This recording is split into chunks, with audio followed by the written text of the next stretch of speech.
Chapter 9. Jigsaw and Tiptoe plummeted through the crystal tube.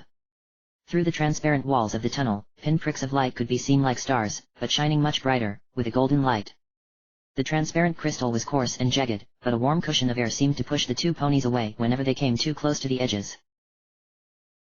Tiptoe flapped her wings furiously in a futile attempt to stop her descent. No matter how hard she flapped, she didn't seem to slow at all. Jigsaw fell below her, tumbling head over heels through the tunnel. Below them, approaching rapidly, a large, black plane stretched out in every direction. After a few minutes of terrified free fall, the termination of the tunnel reached the two ponies. Jigsaw and Tiptoe suddenly found themselves standing on another platform in another throne room. The platform was glowing with the same bright, golden light as the other had, but within moments it had faded back to grey stone. They were not alone. Seated on a strange throne was a deep red unicorn, his jaw slack in amazement.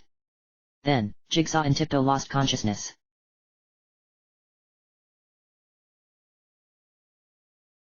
Jigsaw blinked his eyes open.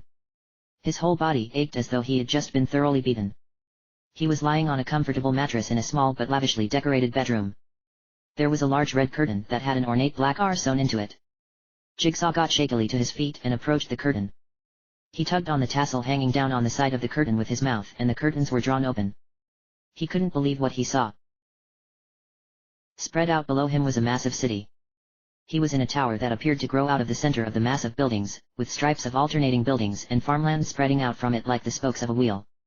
Far off, at the border where the buildings stopped, a massive, shimmering blue barrier rose up from the ground. It seemed to encase the entire city in a shimmering blue globe, through which the sun and moon could still be seen on either sides of the sky.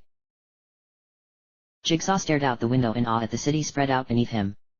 He simply couldn't believe what he saw. He couldn't comprehend how a city like this could even exist so long after Pony civilization had collapsed. He staggered away from the window and sat on the bed. He stared out the window and tried to understand how he had gotten here and how this place could even exist. Luckily, he didn't have to wonder for long. The door to his room hummed quietly and slid into the wall. A very small shockingly blue Pegasus walked in, and upon seeing Jigsaw sitting up on his bed, smiled. "Who are you?" Jigsaw said, a sharp edge of suspicion in his voice. "My name is Cerulean. I'm glad you're finally awake," she replied. Her voice was very reassuring. "How did I get here? Where is here? How does this place even exist? Where is Tiptoe?" His voice rose as he spoke, eventually ending in a shout. Cerulean didn't falter. "There's no need to shout. Trust me, you're safe here. Your Pegasus friend is just across the hallway. She hasn't woken up, yet, though. Tiptoe, you said her name is? And what might yours be?" "Jigsaw," he said, narrowing his eyes at Cerulean. "I want to see her." Cerulean nodded. "Of course. Follow me." She got up and walked over to the door. It appeared nothing more than a slab of green metal, however, it had the sun and moon symbol emblazoned on it. Cerulean touched it with her snout. It glowed for a moment, and the door slid into the wall with the soft hum he had heard earlier. It led out into a plain hallway of grey stone. Directly across from Jigsaw's room there was an identical door, though this one appeared to be slightly newer. The door opened and they cantered inside. Tiptoe lay on a bed in the center of the room. It appeared identical to the room they had just come from, only mirrored. The shimmering blue globe outside the window swirled and twisted like air currents, casting a strange blue light into the window.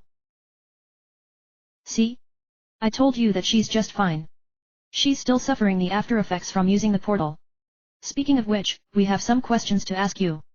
Please accompany me to the royal chambers," Cerulean said, her smile as white as ever. Jigsaw still felt rather uneasy with this pony, but the chance to finally get some answers was too lucrative for him to pass up. He followed Cerulean out the door and into the hallway. The hallway had a rich red carpet stretching down its length. The grey stone walls had small orbs every few feet that were illuminated. Cerulean cantered along this hallway, Jigsaw close behind her.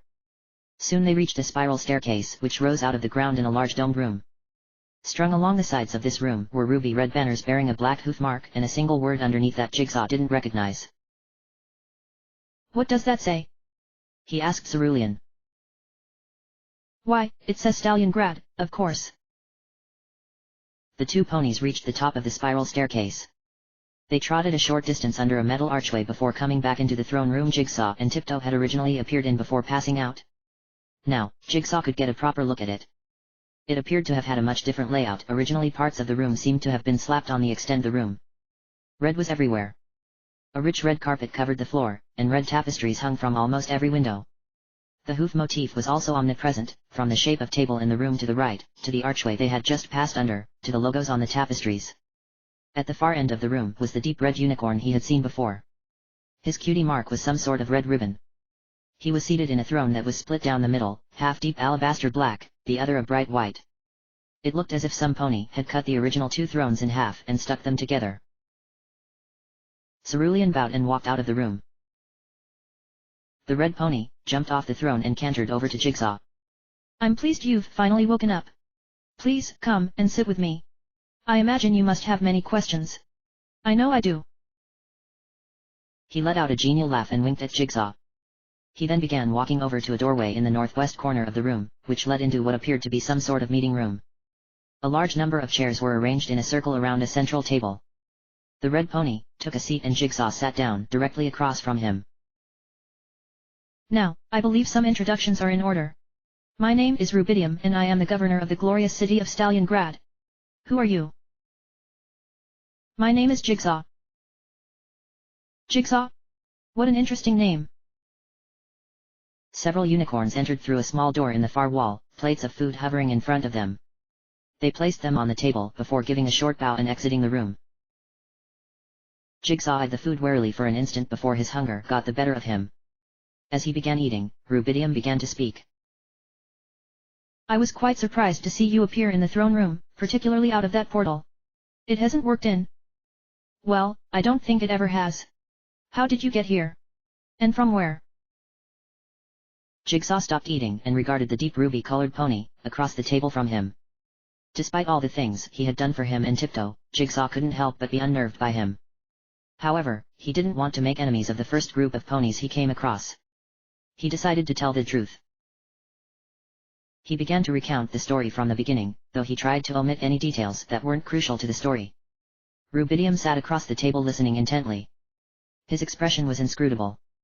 When Jigsaw had finished, Rubidium hopped off the chair and began to pace back and forth. So? You really know nothing? He said, his eyes narrowing. I don't know any more than what I told you. I need to show you something. Follow me. Rubidium trotted over to a wall and touched a panel with his snout. The table in the center of the room began to sink slowly into the floor. When it had lowered completely, a sheet of metal slid out to cover the hole. Then, to Jigsaw's amazement, an enormous replica of the tower they were currently in appeared, taking up most of the space in the room. His eyes went wide. Jigsaw walked over to the tower and swept his hoof into it. It passed through as if there were nothing there. It's a hologram, he said with amazement.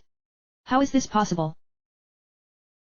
Rubidium walked out into the center of the room and the image of the tower shrunk down until it was only the size of a pony, then the spokes of land and buildings that surrounded the tower shimmered to life at its base. Before the fall, Stallion-Grad was Equestria's main military base. As such, some of the most brilliant scientists and advanced technology in the entire world was present here, including some of the most powerful protection the goddesses could bestow. After the fall, we were the only city in the Middle Ring that survived the war between the dark side and the light side. They simply couldn't penetrate our protection. We waited out the war, and once it was over, we began to rebuild. The technology you see here is the result of 10,000 years of progress while the rest of the world stood still. The Middle Ring. The habitable zone in the middle of the planet. Where plants still grow. And how did you stay safe from the Grand Cataclysm? What defenses could you possibly have strong enough to repel all of Equestria? Rubidium smiled, though it didn't show in his eyes. He did a sweeping gesture with one of his legs and the image rotated to show the city from above. Clearly visible, like channels of liquid silver and gold running under the entire city, was the sun and moon insignia. This is the symbol of Celestia and Luna. I take it you know who they were. Well, yes, of course.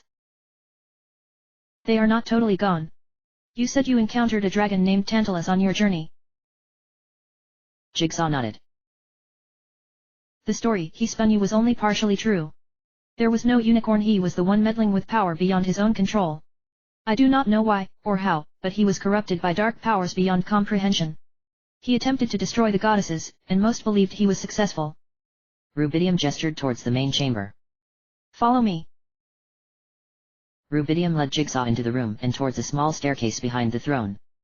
At the top was nothing more than a white disc in the floor. They stood on it, and much to Jigsaw's surprise, it slid smoothly downward. They appeared to be descending down a glass tube, through which the entire city could be seen laid out beneath them. The sense of scale was almost overwhelming to Jigsaw. The tower was many hundred, perhaps even thousands, of feet high. As they descended, smaller towers began flying past the two ponies.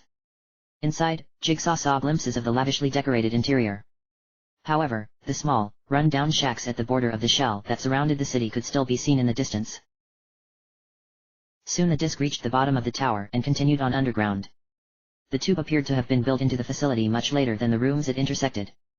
They all appeared to be original to the military base and abandoned. Eventually, the platform began to slow and glided to a halt. They entered into a stone room that appeared to have been carved in a rush. The walls were craggy and uneven. Jigsaw could sense the room had a very strong magical field surrounding it. The lights in the ceiling had been replaced with the more familiar globes of magical energy.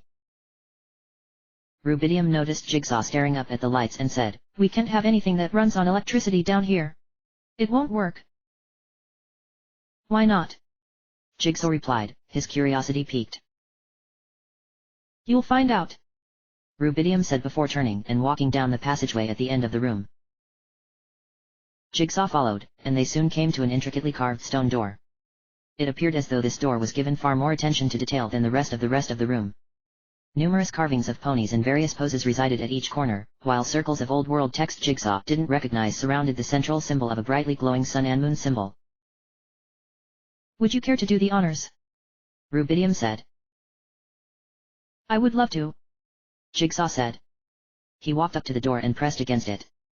The sun and moon flashed brighter than ever, and the words on the door rotated around it, lining up to form words Jigsaw didn't understand. Rubidium, however, had understood. And he wasn't pleased.